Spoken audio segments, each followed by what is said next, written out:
Dan. And my name is also Dan. And welcome back to the Dan and Games Man podcast, your fortnightly gaming podcast. And we have a lot of games to talk about this time because this past week was Gamescom. I think I've just said game way too many times in a very short space of time. And this time we have our Gamescom special, as there is so much to talk about. Many. But first things first, Dan, what have you been playing this past fortnight? So I've been trying to get into Abiotic Factor. Yeah. Really not certain, because I love things like 7 Days to Die. Yeah. And this kind of similar, but it's almost like it had an illegitimate child with something in the Half-Life Source engine. Okay. Kind of fun, kind of weird. There's a lot more of a sort of narrative structure to it, loosely. You just kind of get pointed around by other NPCs to, like, oh, you need to find this, and, ooh, there's something behind that door, but we need to get a power cell. Is it a bit kind of like Stalker, when it doesn't really have, like, a big floaty arrow in the sky saying go this way? It's more like, I heard there's something over there. Effectively, yeah. It's like, oh, the only way you can get through there is to go through the manufacturing plant, because all the lifts are buggered. It's like, okay, I bet I'm still going to have to crawl through a lift shaft at some point now, aren't I? Cool. I don't think there's many games we don't crawl through a lift shaft. Pretty much. One of the fun mechanics, though, is you can, like, craft little nets to chuck at the various, like, boogans that run around the place. That's quite cool. Yeah, the first few you get, like, they're only this big, so you chuck it on the net and they're like, hit me, and you can stomp them, which is great. And I thought, right, this big thing that's coming at me like an angry Doberman covered in scales, do the same thing. It just goes on their head and they're like, what? And they're like, oh no. Can you not make a bigger net? Not so far, which is annoying. That's disappointing. I can just imagine it being a net. A bigger net. A slightly bigger net. The biggest net. But yeah, also I have found like a little museum bit where there's like security bots that are on display, and I'm like, oh no, they're going to fight me at some point, aren't they? And I'm currently armed with a stick and the blueprints for a crossbow. But it's quite fun. It's quite hard to get into then? It is. I feel like it is one of them ones that kind of becomes a second job for a bit. You need to grind to the point where it's until you have achievable. Like a weapon, like 100 hours in. Yeah. Yeah, because much like that, I have been playing more 7 Days to Die again. And after a point, you do get to ask the question, how much 7.62 ammo is too much? I kind of found the same thing when I tried to play Ark. Oh, yeah. So, like, I was like, I can't wait to be able to ride a T-Rex into battle while firing a machine gun, because that's everyone's dream, realistically. But, like, the number of times I got killed by, like, a crab on the beach, or just any tiny dinosaur, or just someone just wandering past as I'm trying to make an axe. I think a lot of those games are just it's that learning curve, which kind of just probably knocks away a very large majority of players. Yeah, they'll, like, tell you how to make some basic things, and you're like, but how do I make that? And they're like, on your own, mate, I've got things to do. Like, yeah. Okay. But it's definitely one of those ones, hopefully if you stick with it, you get something cool. Yeah, it's kind of daft. It does have the not out-and-out kind of humour side to it, but it is very, like a pastiche, like Half-Life, so it isn't super serious. This is pretty cool. Anything else, or...? Only our Games of Shame, which I imagine we'll get to in a bit. Yeah, so we're going to talk about our Games of Shame on the next episode, because, quite honestly, this past fortnight has been crazy. I've been travelling around, I've been working, I've been living, and I haven't had a great deal of time to play. So, if you missed the last episode, me and Dan discussed our Games of Shame, games we should have played, but haven't yet. We narrowed it down to 5 games. The community voted. They voted what game we'll be playing first. I haven't had a chance to pick up and play Super Mario World. Have you started, Hades? I have, yes. I'm a couple hours in. But you could probably do a couple more. I reckon, yeah. And I just need to play Super Mario World on the stairs. Still haven't played it. It's been 34 years, so I think another 2 weeks is fine. Because the only thing I've actually played this past fortnight is I jumped into Cyberpunk Phantom Liberty. Oh, nice. So yeah, it's really good. Like, my wife bought the expansion like the day it dropped on PS5. Nice. And then she absolutely hammered through it. Really, really enjoyed it. I can't remember what I was playing when it first came out. But it just seems like it's just another classic thing of like, that game just gets better and better and better the more they kind of improve it. It's just that it graphically runs a lot better on PS5 than if anyone played it when it originally came out on PS4. It was pretty rough. I don't know. It really depends on whether you enjoy suddenly being catapulted into the sky and there being no textures. See, I never really had any problem with that. It's just like, basically, it felt like it had Vaseline over the screen when it first came out. But obviously, I feel like they kind of brought that game out on the Xbox One and a PS4, full knowing it probably wasn't going to work on them. But then they had brought it out on a Switch too, which is kind of amazing. Yeah, that's kind of a wild step. But like now on PS5, it runs absolutely beautifully. I don't want to go too much into the stories. I'm only about 4 hours in. I've literally played about 4 hours of gaming this entire past fortnight, which is absolutely criminal.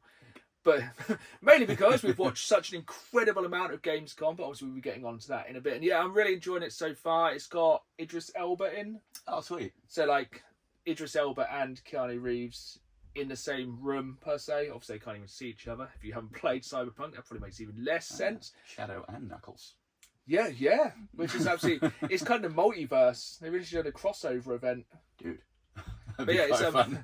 But no, it's really... I'm really enjoying it. I'm going... Have you played through Cyberpunk?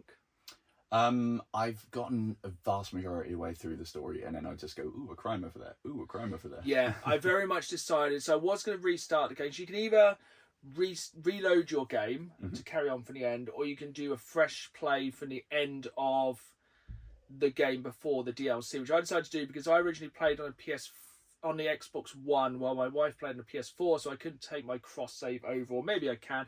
I don't know. I decided to do a new character, so I just wanted to start fresh, and I've gone full Mantis blades. Yeah. Which, if you don't know, are massive blades that come out your wrists, and basically this is the only spoilery thing I'll say about a DLC which came out about a year ago now, didn't it? Easily. Essentially, at the start, you get a new relic in your head, which with the upgrade thing is like a circle. It was always a bit missing at the bottom. It's added that last bit. Yeah. Some of the skills are pretty mad.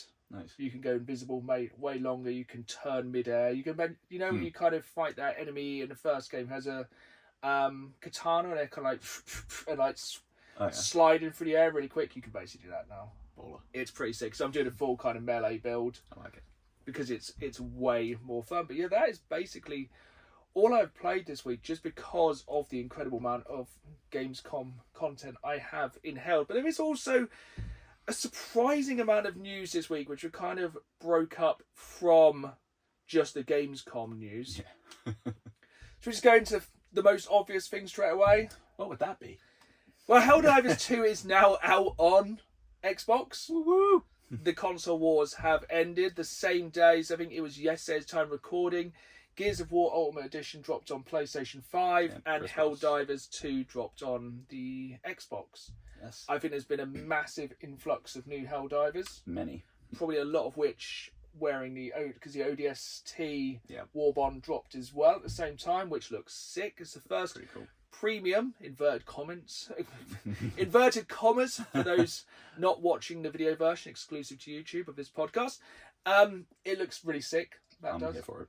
Like 100%. But I think we've both watched Helldivers 2 Into the Unjust, the next kind of big piece of content coming to the game. What are your thoughts instantly?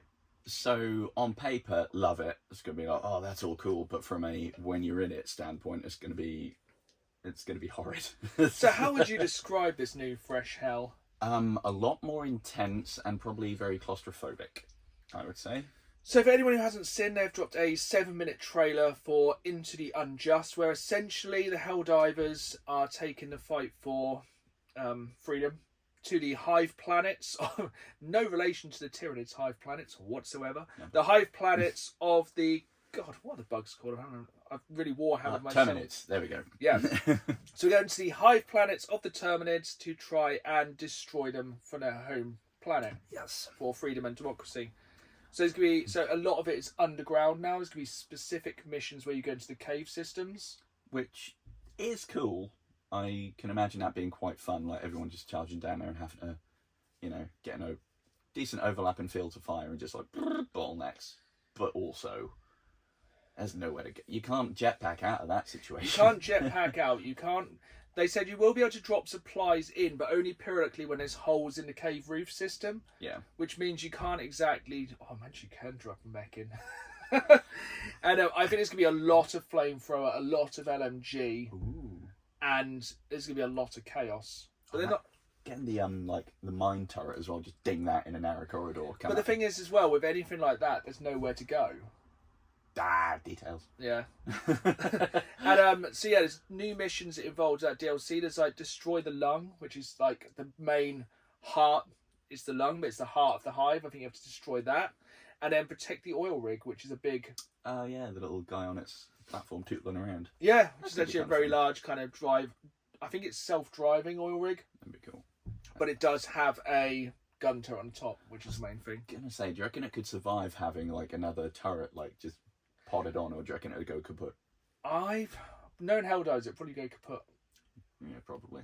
Because that would be pretty cool otherwise. So as well, they added underground enemies. So I think it's underground versions of most of the enemies. They'll like burrow across the ground, jump up, attack you, burrow back down. That's not going to get annoying at all very quickly. Also, the newest fear of all time is the flying Bile Titan, the dragon roach, which is a dragon. Yeah. I was like, oh, go underground. Not safe. I'll go outside. Ha ha ha. We got that covered. Yeah, but it has added new firepower as well with another new war bond. I think it's just basic. Oh no, it's an explosive assault rifle. Yes. Which will definitely kill more Helldivers than it will save. A portable missile silo, which, as long as you don't think about the kind of real... So essentially, it's a missile silo which will drop into the ground, then I presume burrow down, and then a missile will come out. Basically, you can paint your target with a missile, which will be really cool. I want it. And a spear gun. I think so, yeah. Yeah. And at least, is it 2 or 3 more stratagems, I think, as well? Yeah, I think the spear gun fires a spear, which then sets off gas. Cool. And yeah, I think some other stratagems as well, and it does look... It looks good. Yeah. It looks like a really big new piece of content for a game, which I think needed some new content. So I think like the major orders at the moment are to kill 6 billion of each species of like on all fronts. So like automatons, the bugs, and it says bugs, blood, and oil. It's gonna be. It's pretty squish, crunch, and buzz. That's what we got. But yeah, I think it'd be. I'm also imagining like veteran divers turning up like Gandalf the White. Just like crashing in like sup. There's gonna be a lot like level 150 like original day one PS5 divers, mean of Xbox sides. I hope everyone's kind of playing fairness. There's a lot of people like, oh, I'm gonna shoot Xbox players on site. It's like, oh, seriously. It's like one of the best online communities. It doesn't need people kind of coming and ruining it. Yeah, exactly. The best ruining of that comes from just stupidly using your own yourself. stratagems. The best way to ruin that game is just by orbital bombarding every single thing. There's one enemy calling the 500-pound bomb. I just remember that guy pleading on chat. It's like, please stop using the orbitals. And we're like, oh, no. There's continuous orbitals. Because if there's no kill like overkill. Exactly. That's what we always say when we play. We'll just go on to our other game we talk about every single podcast. So the people who make Vampire Survivors... they've made a new surreal roguelike about shooting human brick heads, and you can play it right now. It is. It's only like £3 or £4, I think. It's mental. Yeah, what's it? Kill the brick guy. Kill the brick guy. It's £4 on Xbox at the moment. It's very weird. It does look incredibly weird. It looks like a kind of Pong against human heads, but with like multipliers. It looks like a mix of Pong, Balatro, and Vampire Survivors. Yeah, I was going to go with Breakout if you just played Minecraft and did a big tab of acid. It's definitely a big tab of acid included with every purchase. But yeah, I think it's one of those games that for £4 it's definitely one to go check out. So I can imagine how many hours you put into Vampire Survivors? I think north of 100. Yeah, easy. And it's a game that you can just continuously kind of plough probably very cheap DLC into a game. It's a cheap game to begin with. I'm kind of surprised it didn't go straight into Games Pass, but for the amount of money I've spent, amount of time I've spent in Helldivers per money, because like the DLCs were like £1 or £2, weren't they? The main game was like a few pounds. I think I even bought it even though it's on Games Pass, just so I always have it. Yeah, and the DLCs regularly go on sale. It's like all of them for like £2. Okay. But yeah, that's covered our kind of two main things to talk about every podcast, Helldivers and Vampire Survivors 2. We won't quite wrap it up yet. Have you got any more news? So, kind of touching on what you said about them releasing Cyberpunk maybe too early, it has come out that Nintendo are almost purposefully downplaying support for Switch 2 and saying, if you can just release this game on Switch 1 and then let it play through backwards compatibility, do that. Yeah. It's kind of interesting as choices go. It's definitely interesting. Like, you think they'd be pushing the new software to get people to jump on the new software? Yeah. Because it's kind of like when the PS4 was still. I think they still release PS4 and Xbox One games. I believe so. Yeah, for like some of the games now, it's like I think it's time to make that. Maybe not with a Switch. I can kind of see what they're saying, but like I think there has to be a point where they cut it off. I think after a year they got to stop making Switch games and go on Switch 2. Yeah. Especially if you look at them side by side. Yeah, I'm still yet to actually be physically hands-on with a Switch 2. But I feel like it's a weird one at the minute, because if you're going to buy a Switch 2, you might if you ever are thinking of buying one, you might as well buy one, because chances are, with how console prices are going now, and how we said last time in the last episode, that the price of the Switch 2 is going... Sorry, the price of the original Switch is going up. Mental. And all console prices are going up. Like, just because there's a good segue, this week PlayStation announced that PlayStation 5 is getting a £50 increase. Yep. Which is just crazy, because consoles are meant to go down over time, not up. Exactly. But I mean, what's going to happen by the time the next ones come out? Or are they going to have to match prices or just be sky high? It's crazy, because I think they will eventually, like, price people out of consoles. Yeah. Because, you know, people are only going to spend so much on a console. Although, you can live for a fair while without food. So. Noodles are very cheap. I do like noodles. But yeah, so I kind of stole your story a little bit there. And that actually segues quite well as well. And this is only just like leaks and rumour stuff. But Steam are reportedly going to be releasing an actual console rather than just a handheld. Yeah, because I think we've both spoke outside the podcast how we're both very tempted to pick up a Steam Deck. Yes, want. But then the Steam Deck has been out quite a while now. Yeah. And the thing is, obviously with any PC parts or any kind of console parts, really, they're good the day you make them. Yeah. But then 2 days later, someone else comes out. Yeah, already obsolete within minutes. Yeah. And I feel like we're probably going to get a Steam Deck 2. And I wonder if they will make kind of a Steam Deck console hybrid and kind of really go after the Switch 2. That would make sense. And like we've said before, for me, if it was a toss-up between the two, Steam. Yeah. It'd be just more things you on could there that I'd want to play just Nintendo stuff or most stuff. Mm-hmm. Which is very exciting. And I'm still got my eye on the X-ROG. Yes, which we'll talk about a bit later in this episode. What have we got next? More news. I think my main things were our regular two topics. However, just a sort of threat/opportunity, we'll be doing this whole thing again in about a month, as Tokyo Game Show is at the end of September. Perfect. It never ends. Do you know what? I'm going to jump onto this next story. So I'm going to have to take a very deep breath for this one. So obviously we all know by now that Grand Theft Auto 6 is not coming out this year. And I think every single games company decided, right, we're not going to release any games near the end of this year because there's no point releasing anything at the same time of Gran Theft Auto. Let me start again. So essentially now there are over 40 games releasing in October, over the course of October, to fill that Grand Theft Auto 6 sized hole. And this is where I have to take my very deep breath. These are in date release. I'm not going to say the dates these come out because I will run out of oxygen. There are over 40 brand new games releasing in October.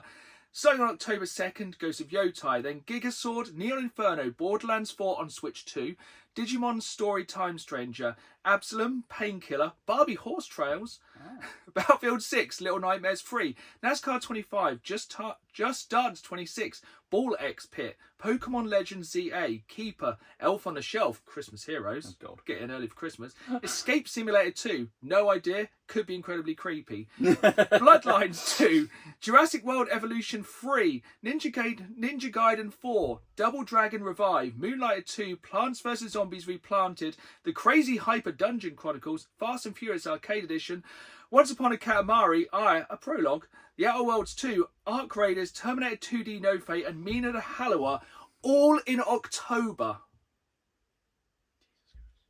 And many, like, there's a fair few on them. I'm like, ooh.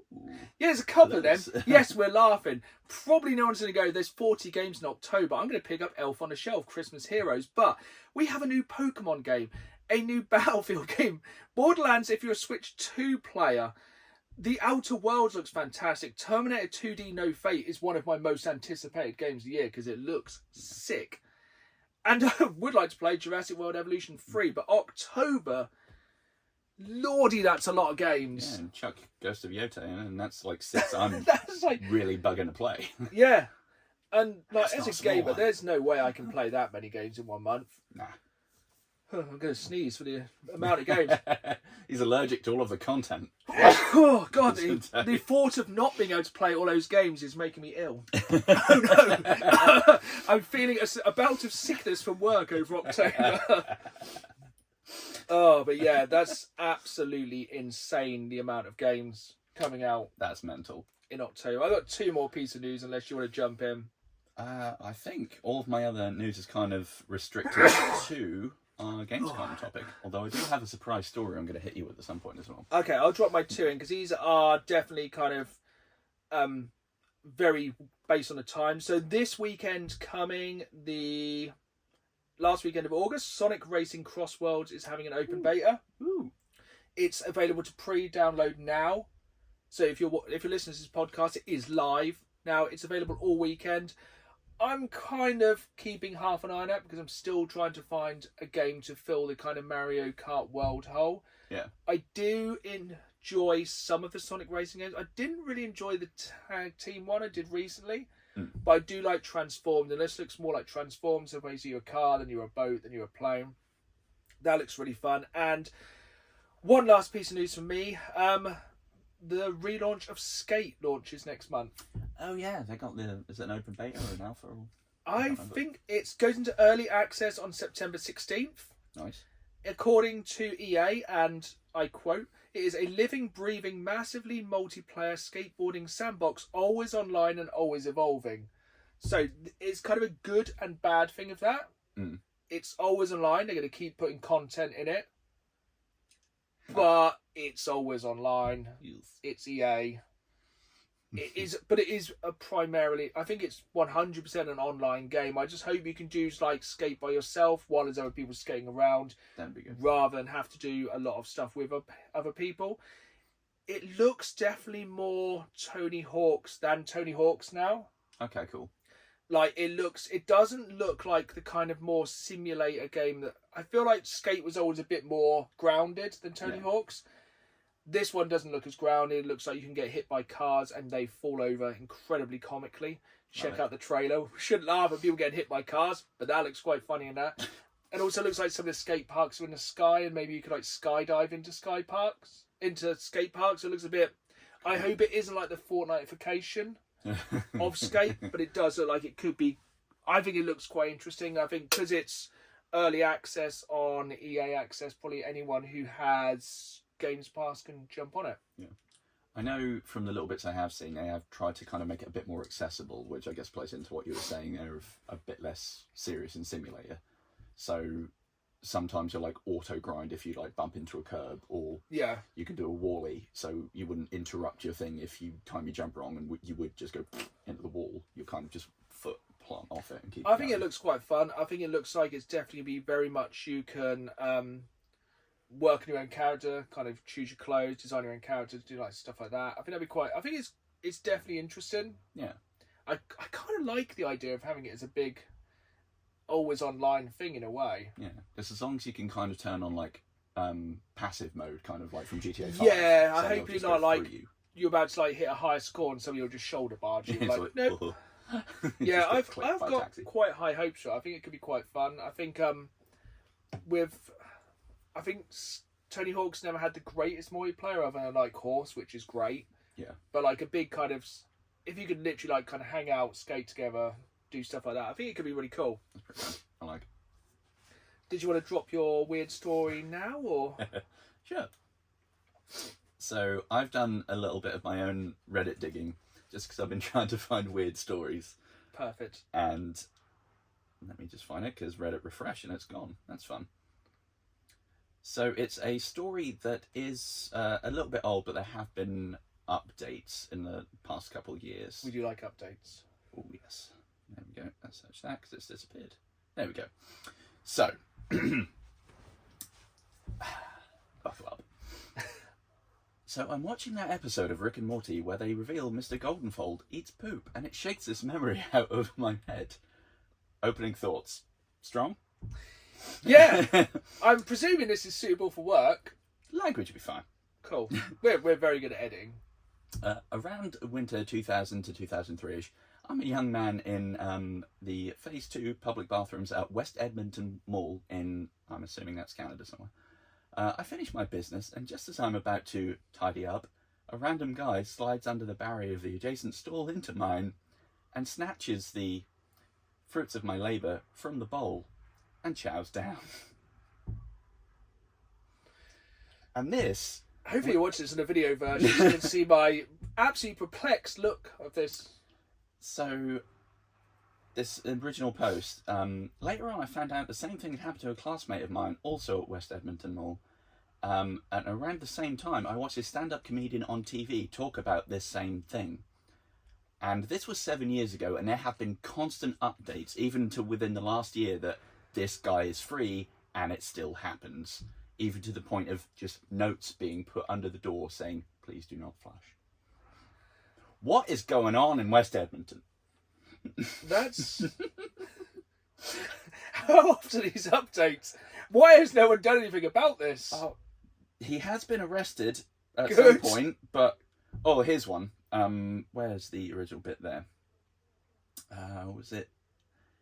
He was unionised in... There we go. He worked at the same place I do, not at West Edmonton, but the details are similar. Do-do-do. One time he was caught, but we were union, so he didn't lose his job. All he had to do was get some help. Thank God he was unionised. Is there enough help? I don't know if there is. What did he... I didn't know if I want more updates from that story. Yeah, but, like, Reddit is just clamouring with people that are like, oh my God, this happened to me. It's like everyone thinking I was the only one kind of vibe, but this person sometimes is I prolific. do wonder if Reddit's real. The bigger and more terrifying question about that, and neither answer is good, is it that there's one prolific dude, or is it that there are many freaks in that area? So is it... I presume it's just the same guy and they just recognise him every time. Like, could they just put like a wanted poster up saying, if you're going to the toilet, beware of this person? Yes. In terrible breath. What a weird story. Yes. And from one weird Reddit story to another. So my wife has plumbed the depths of Reddit. Maybe not that plumbed the depths of Reddit. For this is kind of linked to our topic this time of Gamescom. This is, am I the mean man for refusing to let somebody come to a convention with my group and I? Depends. So, backstory. I am a 24-year-old male. Friends with a rather nerdy group of guys. Nice. Names have changed. So, I was Zed, Calvin and Shane, 25, 25 and 30. I presume that means years rather than meters. It reads as 25 meters. They're giants. Another member of the group and a reason for the post is T-Rex. That's a cool name. They would have been about 25 metres. Yeah, maybe dinosaurs. Crazier things have happened on Reddit. Last year, we all went to a local state convention as a yearly trip we all do. We each bought our own tickets and paid for a hotel room we could all split. Well, that year, T-Rex decided to start acting like his name suggests, was stomping around in a huge huff, mainly because he lost one of the convention's many video game tournaments. He spent the entire weekend complaining about how he shouldn't have come to the convention. That was a huge waste of time and money. He also made several remarks about how he was less fortunate and that his money was hard to earn to do what he wants with. You can imagine how the weekend went. All the other friends, for the record, have done this for the past 5 years now, and T-Rex has always had a nasty habit of guilt-tripping us. I had a big fallout with T-Rex after I caught him talking behind my back to Zach about a painful memory of an ex-girlfriend of mine and mocking me for all the things I've been through for the past 2 or 3 years. Zach sent me evidence of him saying these things. This is really going not as left as I expected it was, but... This brings me today, where Shane sent me a message from T-Rex who said he was sorry and that he wanted to go to the convention with us this year. I cut Shane off and told him there wasn't a chance in hell I'd allow T-Rex to join us this year. Since then, Shane, T-Rex and Zach have all been cold towards me, saying it's time to forgive and forget. Well, Calvin has been on my side, saying that the above-mentioned behaviour has been bad enough. Am I the bad man for cutting T-Rex out? Sounds like a dick nozzle. Yeah, I understand the getting in a huff for losing a video game. I don't really know where the talking stuff about his girlfriend in the background came in. That seems weird. Yeah, and then being like a continuous drag if all the other times he's guilt tripped him about not going, and then when he's finally there, he's just like, meh. Yeah, I think a lot of people have said they probably shouldn't guilt trip him for not taking him. Yeah. And T-Rex seems like the kind of person has to be the best at everything. Another reasons why I told him to lose my number. I think a lot of people, basically a lot of people are saying they're all basically being a little bit immature. A touch. Surely they could go in like 2 separate groups. The plot twist will be is if this convention is in West Edmonton. I really hope not. Worst thing of all, he always came back with terrible breath. Oh, I don't think there's no update on that one either, which is a shame. Fair. Wait a minute. Crazy enough, this whole post is enough to show the guys on T-Rex side this whole mess was a problem that needs to be addressed, so we've been talking it out since Calvin showed them. But then 2 years it went silent. All we can presume is that T-Rex brutally murdered them. And that's why someone's had to edit it to have false names. Yeah. Court case ongoing. That was somehow the lesser of the 2 strange games.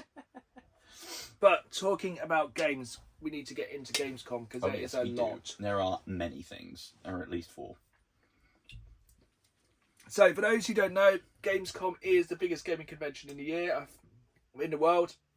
I think it's something mad, like 300,000 people. It's mental. It's absolutely ginormous. It's in Germany. Sadly, we couldn't go this year. Next year. I think you get to play a lot of games early. Obviously, the opening night is where we saw a lot of the new trailers. Yes. We've kind of plumbed everywhere for like trailers, piece of info, stuff to talk about. An incredible amount of games. Yeah, we're going to drop into... I think we can probably just start with one of the ones we want to get out of the way first. So we finally got a trailer for Black Ops 7, which is coming later this year. And I think a lot of people complain that Call of Duty does the same thing every year. And they're not doing the same thing this year. I think it could be summed up basically very quickly by the top comment on the YouTube video of the trailer for Black Ops 7 is something along the lines of "Thanks for persuading me to order Battlefield 6." I think it's the most downvoted Call of Duty trailer of all time. Yep. It is kind of weird. I don't know how I feel about it. So it's peculiar. I mean, in some ways it's kind of good that they're trying something different. Yeah, they're doing something different, and it's not just the same staid sort of jingoistic nonsense. There's a bit of weird stuff going on. And this is a direct follow-on to Black Ops 6, isn't it? I think so, yeah. Where we got one of the most interesting... Was it Black Ops 6 where you went into that weird facility and you got gassed, and then you saw the dummies? They look like they've taken that and absolutely ran with it. Yeah. Because it's gone to like Arkham Asylum levels of like you fight a giant guy as like, oh, it looks weird. And it's so strange because like it seems like they've almost fallen back into doing like advanced warfare. Yes. And Black Ops was, 60s, 70s espionage, a bit more not grounded, but it looks not like this. They've taken every single thing that everyone hated about Black Ops, except for that gas bit, put it all together. The only good thing I'd say about it is, at least at the moment, our 2 biggest military shooters. With Battlefield, we had Break Stuff by Limp Bizkit. With Call of Duty, we had Master of Puppets by Metallica. That's pretty good. That's good. I would rather that than some kind of terrible mumble rap. Yeah, very true. Like, that worked, but... And then people are like, we don't want our silly skins in Battlefield, in Call of Duty. And at the end of the trailer, like, pre-order now for stupid skins. It's like, oh, God. And then they've also somehow annoyed the people who do like stupid skins by saying they're not going to carry over into Black Ops 7. It's literally like, it's just been career suicide, really. Yeah, I mean, one of the things I hated about that era of sort of advanced warfare and all that was the silly traversal mechanics. I don't like that, and it looks like that's back in force. It looks like everything no one liked is back. Yeah, and the droids that take way too much bullets. And it definitely seems like from the trailer they wanted to give people motion sickness. Oh, that's all it is. yeah. And I feel like they've definitely they're like, everyone enjoyed the Omni movement last time. Let's really double down on that. The only good thing I can really definitely take is I like the idea that, I guess this is to actually encourage people to play the campaign, but once you finish it, you unlock like a sort of persistent survival mode or kind of PvE thing, almost like the, what they call it, outbreak zombie mode they had on Black Ops 5. Yeah. But it's gonna be a tough sell this year, and I think it was a big move to put that as one of the very first things we saw on the opening night of Gamescom. So I think everyone was like, "What the actual was that? Why did we come here?" Like, but that was, I don't know. Yes, do something new, but don't do something terrible. We wanted something new, not that. Yeah, we wanted you to change Call of Duty, but not that. But there's also good things. I want to give an honourable mention as well, actually, from the opening sort of night of David Hayter for some reason looking like he was cosplaying as Carl Urban and looking really disinterested to be there. Yeah, it's got to be one of those difficult ones to kind of present, because basically everyone's just waiting for you to say, here's the next game. Yeah. That's all. You could basically have a droid do that, because no one really wants to see. But we're going to basically bounce between games, and because there's a lot to get through. So, first one on my list, there wasn't a great deal about it. It was just like a 1 minute 20 trailer, and that is La Divina Commedia. Ah, see, I might miss this one. This is the thing. There was a lot at Gamescom, and we are going to miss some games. So, if you're watching on YouTube, do comment down below what you saw that we missed, and chances are we'll go and check it back out. Oh, yeah. Now, this one, it's interesting. It's a very Souls style game. There are a lot of them this year. Shocking. And it's set in the sort of world of Dante Alighieri's Divine Comedy. So we're in the circles of hell. The trailer shows you fighting this enormous demon that looks like it's made out of bones. So not a skeleton, but it's got like a deer head on it or something that's clacking at you. Looks like it could be interesting, and we're probably never going to get another Dante's Inferno game, so this is going to be the closest. No. I looked at what the devs have done before, and it's nothing I've heard of, so... Yeah, but you know, a certain company bought out a game called Clair Obscur this year that no one had heard of. That's true. So yeah, that was interesting. I reserve judgment, because as I say, very little has really been shown, and it looked pretty much all pre-rendered. Yeah. But at least it's working with potentially interesting source material. Yeah, I feel like not doing a sequel to Dante's Inferno, and I don't really feel you could do a sequel, is kind of a stupid move by EA, like, for 20 years. Yeah. And just, oh look, there's another Circle of Hell just dropped. Oh, cool. Absolutely fantastic game. If you've not played Dante's Inferno, do check that out if you're over 18. Yes. It's a very, very adult rated game. Very much like, if you enjoy God of War, stuff like that, it's very good. That kind of brings me on to another... I feel like we need a bit of a resurgence on those third-person action adventure games. Mm-hmm. And I think one of the ones I saw, which looks very, very good, is the new Onimusha. Onimusha Way of the Sword. Oh, yeah. Capcom decided to bring back any franchise other than Dino Crisis. Seriously, Capcom, just bring back Dino Crisis. What y'all doing? So yeah, so I think it's a new Onimusha game. I think we got a remake of the first Onimusha recently, and no one played it. Yeah. So I remember playing it back in the day on PS2, or maybe Xbox. A while ago. Get back then. But yeah, really good game. It looks like it's got some great enemy designs. Sadly, no more fixed camera for those kind of purists. Okay. But if you're a fixed camera person, stick to this. I've got a doozy later on coming up for that kind of thing. That looks really good kind of character designs. Very much again like bony, clacky people. Ah. Yeah, kind of like demons made of. Yeah, I think there's definitely a vibe of things made of bones and moving weird. Yeah, I've got another one for that now. Yeah, I've got definitely at least another one or two of that. But that looks really, really good. Yes, and I think I remember seeing one of the original trailers drop for that one, and it looks like it's got some humour in there as well. Yes, and I think the thing I like the most is like this weird half skull, half mushroom enemy, and you kind of cut it down the middle, and it did that perfect thing, you know, when enemies fall in half, yep. And it looks sick. Then it turned into two more enemies. I was like, oh, this is going to get really good. And yeah, it looks like I like those kind of games where you can slightly button mash and probably kill a boss, but it takes a bit more to get really, really good at. But you can start on a lower difficulty. Kind of like we haven't had like a good Devil May Cry game recently, or obviously an Onimusha game, or any of these kind of third-person action games. They've kind of all been overtaken by the Souls-esque. Yeah, to be honest. And I just want a couple of them back. Yeah.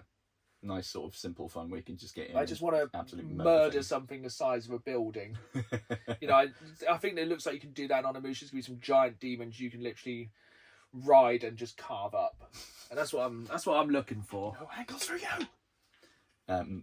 This one will probably have large bosses, but it's clunky as hell, so you probably can't climb them. And that's Lords of the Fallen 2. So I never played Lords of the Fallen. Is it a Souls-esque? It wants to be. So, Lords of the Fallen 2023 isn't Lords of the Fallen 1. There was one in the mid-2010s, and then they kind of ignored it and did a soft reboot. Perfect. The original, terrible. Next one was fine. It was just meh. There's kind of a dual world thing going on where you have a magic lamp and you can kind of almost do pockets of Silent Hill nonsense to get through. It's fine. It's just very clunky. It wants to be Soulsy, but it's not quite there. Okay. I think it's by the same people that did the Surge. So again, Yeah. very much in the same vein, but Very good ideas, but didn't really kind of execute. Because if you haven't played the Surge, it was very much like a Souls-esque game, except you were fighting robots. You could cut specific parts of the robots off, then attach them to yourself. So you could have chainsaw arms. it was pretty great. I mean, Great idea. on paper, wonderful.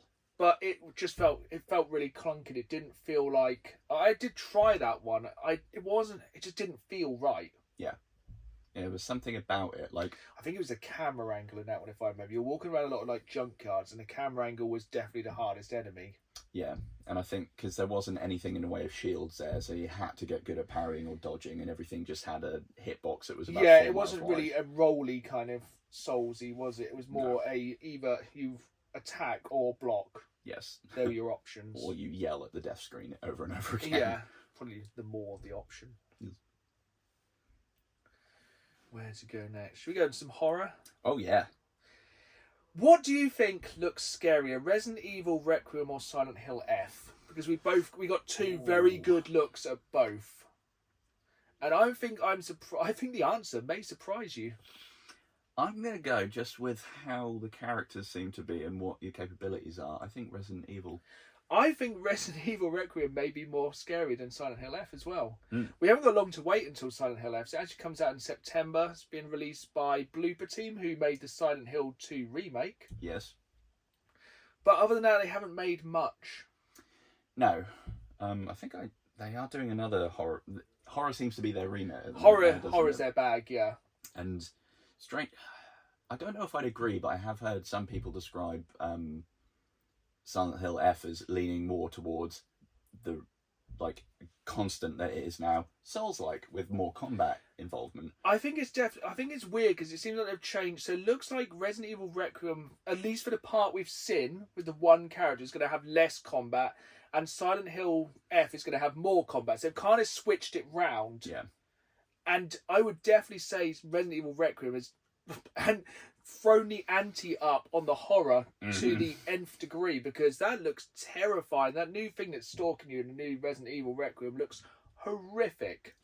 The bit where she's looking at the corpse, she mutters oh, infected, so I assume it was a dead zombie, and then the thing's hand just goes I'm a have there, and just pulls it back. And you're like, yeah, what the so hell? if you haven't watched the trailer, I think it was a demo people could play at Gamescom. Essentially, you're playing as the daughter of one of the people in Resident Evil Outbreak. Yes.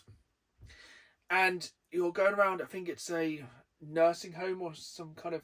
It's a big creepy mansion. There's lightning, and you're being stalked by a massive 9-foot monster, which looks like something out of the original Resident Evil, the Lisa Trevors. Oh, yeah. Oh. It's essentially a very large, gangly, creepy thing which cannot go in the light. So you're trying to run to rooms with light, but then it can also break into the walls and turn the lights off. You obviously have no weapons. Natch. All you have to escape is you can throw glass bottles to distract it. And also the lightning can periodically turn off the lights. it just looks to me like a throwback to the most recent horror section that really sticks to me of Resident Evil. That bit in the kind of house full of puppets when you're being chased by the baby. Oh yeah. And that's psychological horror right there. That was horrible. It looks very much like that. That's all we've kind of really seen of Resident Evil Requiem. Yeah. It does look... Things people are still speculating that there's going to be a dual character thing. That because they specifically came out at one point and said, "Oh, it's definitely not Leon." Yeah, like it's like, okay, nobody said it was, but it isn't. Just so you know. Okay. And it feels like it's going to be rude to go to Raccoon City after Resident Evil 2 and not have a slightly more action-packed bit, because like spoilers for a game that's a couple of years old again. At the end of Resident Evil 8. That goes full Call of Duty, doesn't it? Like, basically, Chris goes in with a team of Navy SEALs and absolutely semper-fi's the whole village. And I feel like that could be the kind of way of having that game where you have the survival horror aspect, but then you have the people go... Because, I'm sorry, but if you're going into Raccoon City with a pistol and a lockpick... You're not having a good day. No. Unless they do the classic of you get through the main bit and then you kind of get like a mercenaries mode. Yeah, but I just feel like it looks really good. Don't get me wrong, Silent Hill F also looks really good. Mm-hmm. Like, Japanese horror is always scarier. Yeah, and they've got the thing that I think I've spoken about before of the enemies seem to have a bit of a stuttery frame rate thing. 100%. And that gives me the whispering poops all the and time. And I cannot wait to find out why, in theory, this young girl is in Silent Hill. There's obviously been something. If anyone's ever played a Silent Hill game before, you know there's a reason they're there. They're not just like... unlucky and have somehow been sent to Silent Hill. They got on the wrong bus. They've done something wrong. So, my next entry in things that are weirdly clacky and also with horror, that is Project Spectrum, which, lol, no wonder I like it. But it's a first-person shooter. It's a PvPvE. Player versus player versus environment. So it's kind of Hunt Showdown-y, but it looks more contemporary. You go into like this big haunted house, you're some sort of elite unit. I guess you're probably fighting each other, but also the Greeblies that are in the house, and they look like horrible mannequins because nothing says horror like clackety mannequins. Is it something like kind of Fear? Got a bit of a vibe like that, yeah. And apparently it's really in-depth, so when you're crafting things, it's not just you go into a menu and then thing appears, you actually see them doing stuff a bit more. Nice. And when you reload, rather than just slamming in a fresh mag, they'll take out a mag and maybe reload the mag. Then it goes in. That's cool. Which in a pinch, I imagine, will get very stressful. Yeah, I'm sure that's quite stressful. There's a massive monster crawling down the stairs at you. Yeah. But yeah, you can see in the trailer, like, someone's got, like, some sort of glaive covered in rags and they're sneaking up on someone and they set it on fire and they're about to go rearrange their spine. Nice. Looks pretty fun. Like, I don't like the PvP element because I like to just go after Gribblies. But Hunt Showdown is pretty fun. So, yeah, sometimes it's kind of good to change things up. Yeah. With the order we're going through on these games, it's ADHD in effect. There is no order. We are just going to basically try and link these things together as close as possible. I've saved basically like my favourite ones to the end because there's a lot of ones we will just talk about. Yeah. Finally, we got the trailer for Hollow Knight Silksong. Yes. Have you played Hollow Knight? I haven't, actually. Neither have I. So we're probably not the target audience for that one. I know there's a lot of people who are very, very hyped for that. I've heard nothing but good things. It's just never been on my radar. Hasn't it been in development for at least like 3 or 4 years? Yeah, I think it was originally a Kickstarter. Oh. So interestingly, they've announced they're not going to allow any review copies because the people who backed on Kickstarter will get it the day it comes out. It drops on Games Pass the day it comes out. But I think I've read it's definitely worth playing the first one first. So I'll probably play that in about 3 years. Probably, yeah. Yeah, people are very excited. I'm very happy for them. Yeah, that's fair. Same as Kirby Air Riders. Didn't that get like a 45-minute section? Yes, I did not watch the 45-minute section of Kirby Air Riders. Looks good. Yeah, I could sum up that whole direct with, it's Kirby Air Riders. Again, cut to something else, because that's all you need. It's Kirby's Mario Karts.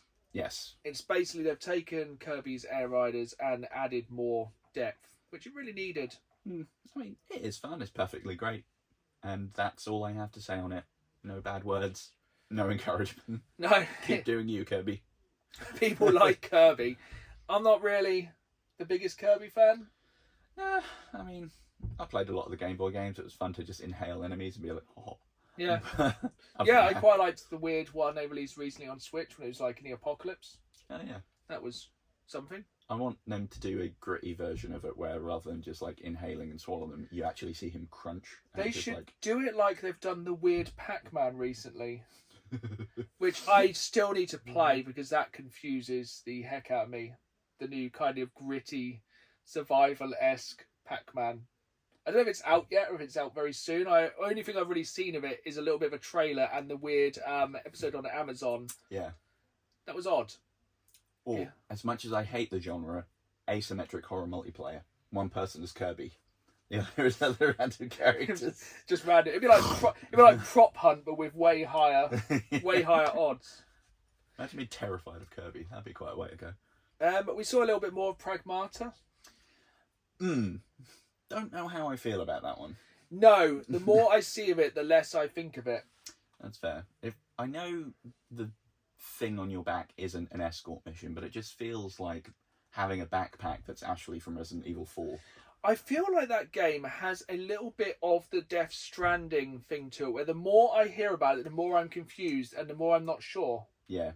It's like, I should have more questions, but what I have is more answers. Speaking of, I think the thing that I should have done with this with a horror.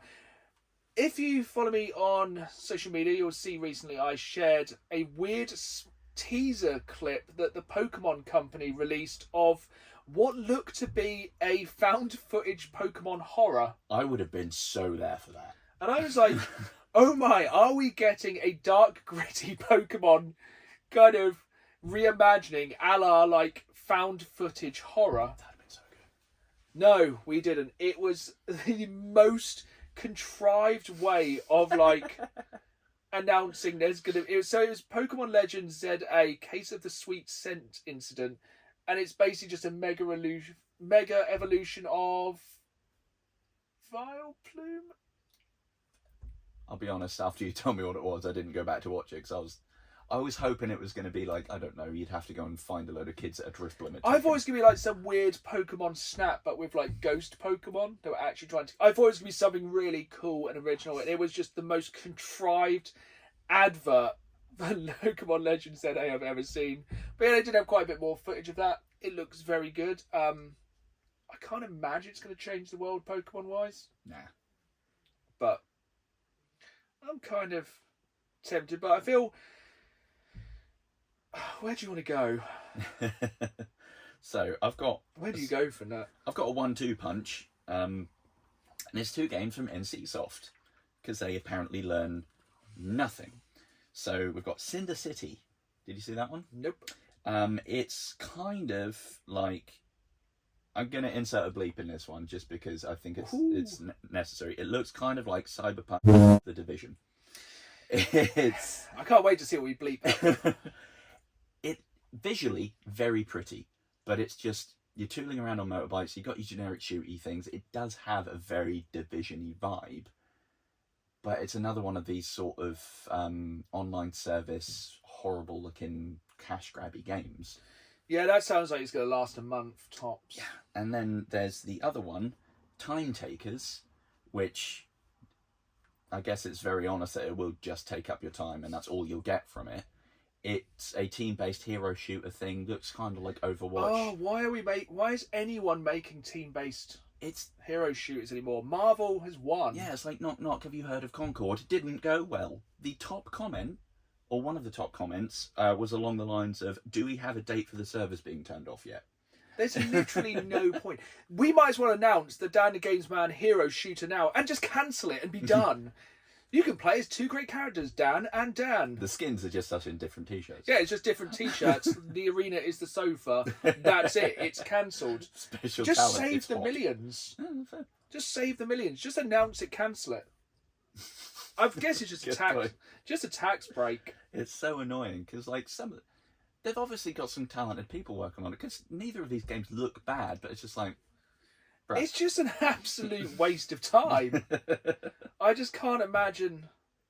There's just literally no point. No, and it's baffling that even the Division 2 still has support.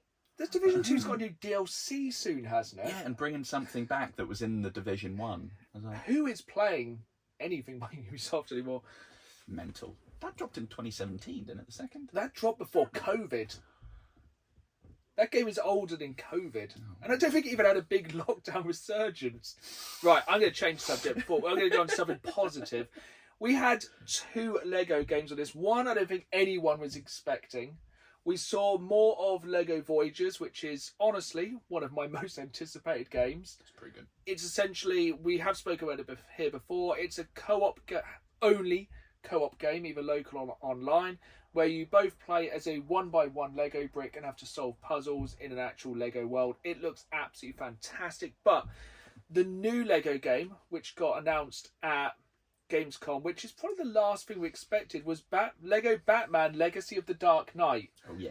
So essentially we're getting a follow-up to Arkham City, but in Lego. It totally looks like just somebody It modded looks it. so good. Open world, the combat looks Arkham-y. It's Arkham combat with Lego characters, and I thought, by the time you're like, okay, Legacy of the Dark Knight, they're going to do the 3 Dark Knight films. But in the trailer, we've got bits from the original, 80s Batman films. You've got, who was the first Joker? Jack Nicholson. You've got Jack Nicholson, Joker looks like when they robbed the bank in that one. Yeah. Then you got bits of the Penguin in the Batman. Looked very much like there was just a half-second frame of, not as in Red Hood, but the Red Hood. Yeah, I think at the demo that was confirmed the Red Hood, wasn't it? Nice. That was playable there. And then I'll let you finish off with the last part of the trailer, which is the best part. Bane is being voiced by our Lord and Saviour, Matt Berry. It's just absolutely perfect. It looks absolutely fantastic. It has full local co-op. It's just basically an Arkham game with... It's what was that Arkham game they released recently? Was it Arkham Knights? Oh, Which had, Gotham Knights. Gotham Knights, which had that was a Red Hood and other people, wasn't it? Mm-hmm. And I don't think, that was a great idea, but this looks like they've just taken that idea, absolutely ran with it, and absolutely perfected it. Yeah, it looks amazing. I cannot wait for that one. It is one of my most excited things. Even seeing the detail in it, watching the little Lego Batcape get wet in the rain. It It's looks what the hell? incredible. It looks so good. It's 2026, isn't it? Mm-hmm. I'm excited. We'll probably do a playthrough of it. That'd be amazing. It will be really good. We are getting there, and it's going to be a long one today.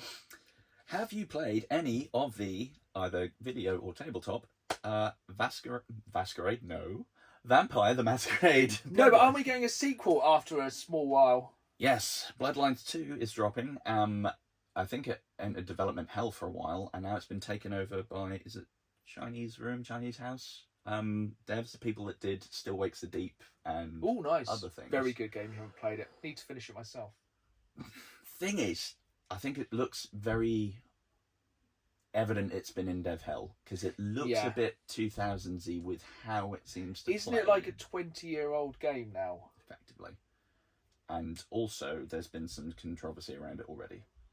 Perfect. 6 classes you can play as, unless you buy the standard. Is it 3 or 4? No, that's it. You get 4, unless you get the premium thing that's about £100, and then you get access to the other 2 classes. Are they the good classes by any chance? Probably. Yeah. They will probably be the ones that are actually fun to play as. So that's not ideal. I mean, it looks like it could be fun. There's some limited character customization. You can't do a huge amount, but I think you can pick your clans as well as classes. And then it's just vampire gubbins. I like vampire stuff, so it might be worth a go one day, but it's not going to be something I rush to for when it releases. No. Much like Invincible Versus for myself, we saw a bit more Invincible Versus. I really like Invincible. I can understand why they're doing a team-based fighting game, but I think everyone really wanted an RPG or something else. That'd been much better. Or like an open world kind of Spider-Man-esque game. Kind of, if you got Insomniac to make an Invincible game, So good. with destructibility, not really the game I want. Interested to play it, because anything more Invincible after Series 3 of Invincible was so good. I feel like, and I'm making work for myself here, every time you say that title I need to do the thing with the soundbite. No, because I'd always have to do the cut with the video. And going from one incredibly... So I think that was one of the most violent things we saw. Yes. But do you want to talk about the most violent thing probably shown? That could be one of two things from far as I look. I'm going to go with what I think my guess is, and that's Valor Mortis. No, so I'll let you talk about that first, and I'll go into what I feel could be the most violent thing shown. So, as we've hit on many times this episode already, there's been a big lean towards more Souls-likes. But this does something a bit different, and it's first person. Ooh. It seems to be your standard cosmic horror, body horror stuff, but set in a Napoleonic War, question mark? Of course. And like the trailer we've got, I think it's meant to be Napoleon. He gets all shot up, and then he just goes, no, and Akira's himself up. Goes mental. There's lots of gratuitous decapitation. Was this a weird fever dream, or is this an actual game? I did eat that burger that was off. But still, it looks pretty cool. Thing is, precise Souls-like combat, melee stuff, parrying. In first person, yeah. They're going to have to be very generous with, I think, the parry windows for it to work. But, I mean, just looking at all the way you find things in the world and the sort of, I think they call them catalysts, maybe, the things that are Souls. It looks so much like somebody just modded a Souls game. Yeah. So, on paper, could be a pretty big contender for my game of this convention. I would have thought your game at the convention would have been Deadpool VR. That's fair. That does look pretty wild. It looks very, very, very, very violent. Me like. You can basically chop things into very small pieces. Yeah, sword in the head. Off you go. It looks incredible. It looks like all of these kind of tech demos we've seen of VR games over the years, like making the movement and kind of weapon gunplay, gung fu, for lack of a better term. It looks like it's kind of topped it, and it has like a full single player, and it looks really, really good. Yeah, I want to see what characters they sneak in there that they've not let onto in the trailer. Oh yeah, there's definitely going to be a lot of stuff which they're not going to announce. I really hope Wolverine's in it somehow. That'd be good. Like I can imagine some weird thing like being chopped up as Deadpool. Oh damn, yeah! Like you just end up as a head that you have to roll around for Headpool. a bit. Headpool, yeah, that'd be quite good. So yeah, that looks very good. There was a distinct lack of VR games, really. Yeah, I think. Or they may not have been. They might not have just been as heavily publicised as many other things, but that looks very, very good. Seems like in general they seem to have been relegated to their own things, because there was a big VR showcase a couple of weeks back, I think. So maybe they're just like the red-headed stepchild. Yeah, but I think the thing is, like, I'd rather have more bigger VR games than like 700. Yeah. Like D&D inspired sword and shield games. Here's blocky gorilla tag number 412. Cool. Yeah, excellent. We are getting through it quite nicely. So Indiana Jones and the Great Circle is coming to Switch 2. Yes. Order of the Giants is a new DLC which looks very good. Yeah. Which is coming out September 4th, so a couple of days after this.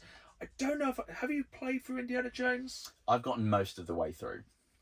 I feel like don't know if it necessarily needs DLC. I think there's quite a lot going on in it. I couldn't personally be bothered to do some of the side content. I know some of it was some of the best. Some of it was very much just go and find some stuff and bring it back. Also, a lot of the giant bosses in that game I thought were some of the weaker parts of the game. Yeah. Personal opinion.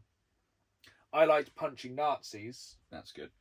And playing the game and punching Nazis. Just to throw back to a joke from our very first episode of the podcast for you long-term viewers. Probably more is good, but I don't know if it's a new DLC is exactly going to make me jump back into it. No, unless there are more side quests to take photos of cats, and then I'm here. Yeah. I think I'm kind of coming to the end of a lot of our big news, before I really want to go into the ones what I think look really, really, really good. Yeah, I think I'm only just left with some big ones. Well, actually, now this one's... I just put this one down because I'm baffled by it. And also, even the title gives nothing away. And that's Neverness to Everness. That's a great name. It's the most nothing of titles. And I genuinely cannot tell what it is. Brilliant. First, is it a race? Is it a Grand Theft Auto clone? Is it... Oh, it's some sort of weird third-person... like horde hack and slash thing, and it is the most anime thing that ever animated, and I have no idea. I don't even know what platform it was on. It could have been running on a blooming shoe, and it was. It's so confusing to look at. The title gives you nothing. The trailer gives you nothing. I like when games. It's been a while since I've had a game that's done that, which just makes no sense. Gone, do you know what? Advertise to be damned. Yeah. Here's some stuff. Okay. I think it's just a couple of like more kind of random games that I want to talk about, and a couple of TV shows, and we'll go into like our kind of most hyped. Nice. So, High on Life 2, I was not expecting that. I didn't finish the first High on Life. I enjoyed the humour, but it did kind of grate on me after a while. Yeah. As does Rick and Morty. I can watch it for an extent of time, then it kind of annoys me. If you're a massive fan of Rick and Morty and you haven't played High on Life, what do you do? You will absolutely love it. It looks like it's some interesting new guns, but I always found with High on Life, every gun that wasn't the knife wasn't as funny. Yeah, it's like the best leg day exercises are like chest press. It's kind of like that. Yeah. What is that? One knife. It was basically a game where the guns were mainly kind of your companions, and they were all voiced by the same guy from Rick and Morty. Yep. I don't know if he'll be back for the second one after events. Yeah, whether they'll get the guy that's taken over the voices. Yeah. Probably. But yeah, that looks quite interesting. And then I think the last one before we go into like our really, really anticipated games, which is either going to be the point where I'm going to have to buy a Steam Deck, or I'm going to have to buy some form of PC, is because this is one of my favourite PC game franchises of all time. I played the first few a large amount, and that is Dawn of War 4. Yeah. Warhammer 40k Dawn of War 4. Clank, clank. It looked good. It looks very, very good. It looks like basically they're going to go back and sort the problems out of 3. Mm-hmm. Dawn of War original, recently been re-released on Steam. Absolutely incredible. They changed the intro cutscene, I think, on the remake, which does annoy me. I don't think the Space Marine just screams for no reason. Which is one of my favourite bits, the original kind of... But yeah, I love... That's probably my favourite way to play Warhammer.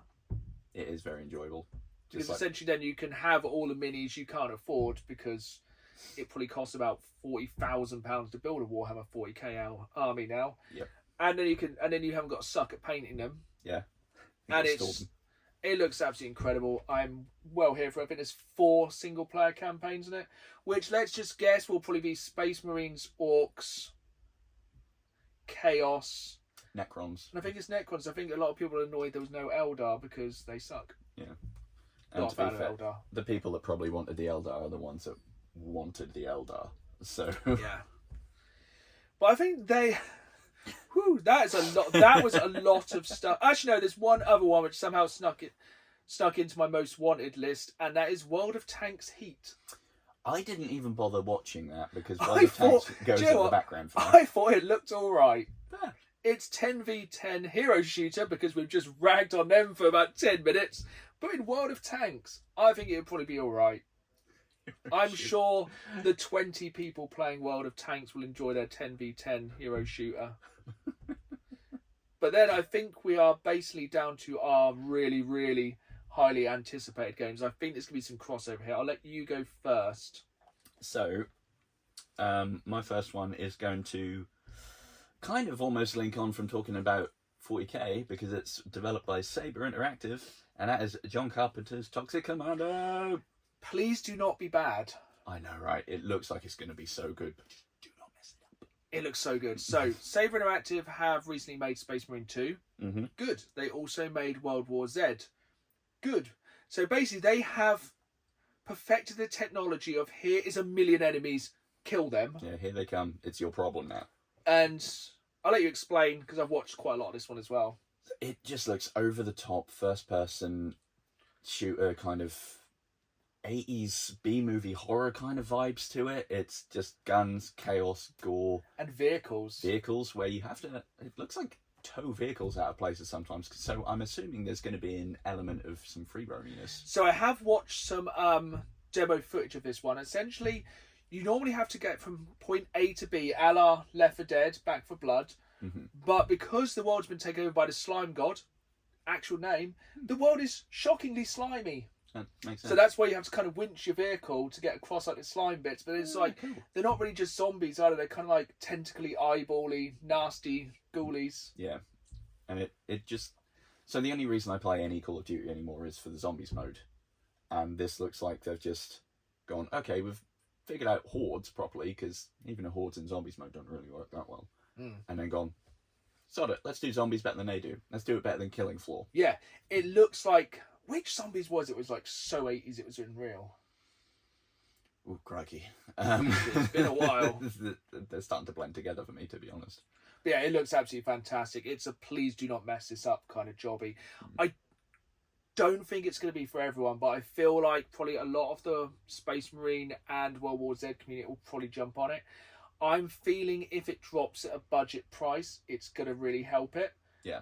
And if it drops on Games Pass or PlayStation Plus, I think it could get a real kickstart. But I do have concerns about it. But I feel everything I've said about it looks like a game that was made for us. Yeah, 100%. But I don't know if it will be for everyone. Yeah, it's one I'm excited to try. I'm hoping it doesn't let me down. I did see a lot of people saying like it's very difficult near the end of the levels, ammo's limited, which isn't really what you want in a game where you are mowing down hundreds and hundreds of enemies. Yeah, especially when so many people in the trailer just like hip fire like, ah! But yeah, it looks great fun. I'll get my kind of wild card here, and this is speaking of games that are made for a very small group of people. This one is even smaller group, and that is Battlestar Galactica: Scattered Hopes. That one missed. What? Did you ever watch Battlestar Galactica? OG or newer? Remake? Well, new one. I didn't actually. From about 20 years ago. So essentially, the idea of that, the Cylons have destroyed Earth, and everyone in Earth has got into spaceships and essentially is making their escape in this massive fleet, which is kind of headed by the Battlestar Galactica. Makes sense. So they're being tracked by the Cylons, who are trying to wipe out the remnants of humanity. But it takes them, I can't remember the exact, I think it's 57 minutes it takes them to track them each time before they have to jump before the Cylons find them. Oh. And essentially what this is a roguelike where you're trying to, by the looks of it, keep making these jumps to stay ahead of the Cylons. But I think you have to spool up your kind of FTL drive so you can jump. But I feel like you'll probably have to leave parts of the group behind, the fleet, to kind of survive. It looks like it could be fantastic for like me and the other 10 people who really enjoy that idea of a game. It looks really cool. I have no idea what it's been released on, anything like that, but it looks really, really cool. That's going to sound fun. Yeah. Actually, there'll be a lot of resource management stuff like, oh, you've only got enough to power these many ships. Yeah, I think if it Goodbye, works, crash. it'll work. It'll be really good. Yeah, that sounds pretty fun, actually. I actually, I used up my whole list of things there, to be honest, because I focused on ones I wanted to rag on more than anything else. Okay, I will jump into so another random one. Did you see, I don't know if it's how you pronounce it, did you see Denture Attack? I did, yeah. What the hell? So there's a 90-second trailer. It looks like you're kick-flipping trains, and it's like a mix of Tony Hawk's Jet Set Radio and Sunset Overdrive, the game that everyone should play who hasn't played. Sunset Overdrive is one of the greatest games of all time. It's very fun. It looks a bit like Subway Surfers, but like it has wall running, kick flips, and you ride a Ferris wheel through the sea as a train, and somehow it has bosses. It looks like one of the most weirdest, bombastic, kind of extreme things ever. It looks weird. Huh. And it looks very good because of that reason. I'm very excited for that one. I think I sent you a link for this one. He-Man Dragon Pearl of Destruction. Oh yeah. Essentially, with the kind of resurgence of a lot of these 2D beat-em-ups, we're having now like Shredder's Revenge and Power Rangers Rewind, and to some extent the kind of Terminator 2D. Yeah. This looks very much in that kind of side-scroller beat-up from He-Man. Looks like they've basically copied a lot of the figures from the 80s. Some people are getting a bit saying, oh, they haven't quite copied the figures. Obviously, you're going to get the people who are really, really, really intense on it. But to me, it looks like a really good team-based side-scroller beat-up game. And hopefully just have some of our favourite Masters of the Universe, such as Ram Man and Fisto. Genuine names for characters from Masters of the Universe, Ram Man and Fisto. think I have Trying two so more. hard right now. I have two more. Neither of them feature Redman or Fisto. Multi-pity. Genuine characters. Oh, I remember. So, last two, and two of my most hyped games, and these are smaller games that a lot of people may have missed. First one is Ground Zero. Missed this one. This is a survival horror game set in post-apocalyptic South Korea with fixed camera angles, save rooms, and 2D rendered backgrounds. Essentially, it's a modern-day Resident Evil 1, 2, and 3 PS1. Cool. But I think the twist is an asteroid hits South Korea and it's like infected everyone. Cool. Fixed camera angles, very limited ammo, save rooms, 2D rendered background, fixed cameras. Yes. It's a terrible pun coming up, but they could have called it Tormented Soul. Haha. It looks Korea. very, very, very good. And I think the last one, kind of following on a little bit from that kind of theme of old school graphics, this time going to 16-bit graphics, is a game called Replaced. Again, missed that one. So it's a cyberpunk-esque 2.5D, but 16-bit graphics. So it looks like kind of Alone, Limbo, that kind of thing, but it has a kind of 2.4D where you can kind of go slightly in the background. Oh, cool. It has some of the best 16-bit, inverted commas again, graphics I've ever seen. It's kind of got that old school look, kind of like Disco Elysium, Okay. but it has some of the best lighting I've seen in a long while. And I think some of the lighting is like, if you're like fighting in a room and there's bullet shots, you can only see when the bullets go off for the muzzle flash of the gun. That's kind of cool. And then it looks like it also has like an Arkham style combat. So like you kind of more counter moves rather than kind of do moves. That's fun. It looks really, really good. Nice. It's one I'm definitely very excited about. The lighting effects in it look incredible. Like obviously the neon from the kind of cyberpunk areas, That's cool. stuff like that. It looks really, really cool. I think of all the games as well, there was a couple of TV shows which we're going to kind of just drop in the end here because we are really burning through time. Yep. Quite a surprising amount of TV shows in this. So we had the Sekiro anime. Yeah, that one came out of nowhere, I feel. Yeah, so I think that's coming soon to Netflix. Mm-hmm. That looks really good. And also Splinter Cell Death Watch, which is coming to Netflix on October 14th. I hope they get was it Michael Ironside? I hope they just Yeah, I get think it him was. to play Sam Fisher. I feel like why when they release like these shows, like we've had Twisted Metal recently, we're now having Splinter Cell. Why do they not coincide it with a new game? Or are they just judging, are we ready for a new Splinter Cell game? Because the answer is yes. Absolutely, yeah. It's like just like the one thing that's kind of the antithesis, the opposite of what Ubisoft make now of kind of do this, climb this, do this. Well, if you had like an open world kind of Splinter Cell now, kind of Splinter Cell mixed with kind of like the Ghost games and like the Hitman games recently, that could be sick. That would be really good. Or you could just make Assassin's Creed again. And then the very, very final thing we're going to talk about, because we are really... We're burning it. It's been a long one, Gamescom. It's I was actually watching... I jumped on the live stream about 2 minutes before this came on, was the trailer for Fallout Season 2. Why would Goosey's dad be going to New Vegas? Who could possibly know? So basically, for anyone who's living under a rock, we all know for the end of season 1, Goosey's father is I will always refer to as Goosey as well. If you've watched the first season, you'll understand. Goosey's father is going to New Vegas. We can now see from that trailer what the canon ending is of New Vegas, because it's set after New Vegas, where the house evidently won. Yep. It looks like he's going to have some very interesting kind of flashbacks to the Ghoul kind of pre-nukes in New Vegas. Have you watched the trailer? Yes, but I really need to like drill into what I was. It does seem to give a lot away, including the fact obviously we're going to have Caesar's Legion, and also there's going to be a Deathclaw, at least one Deathclaw, because it wouldn't be New Vegas without a Deathclaw. Yeah.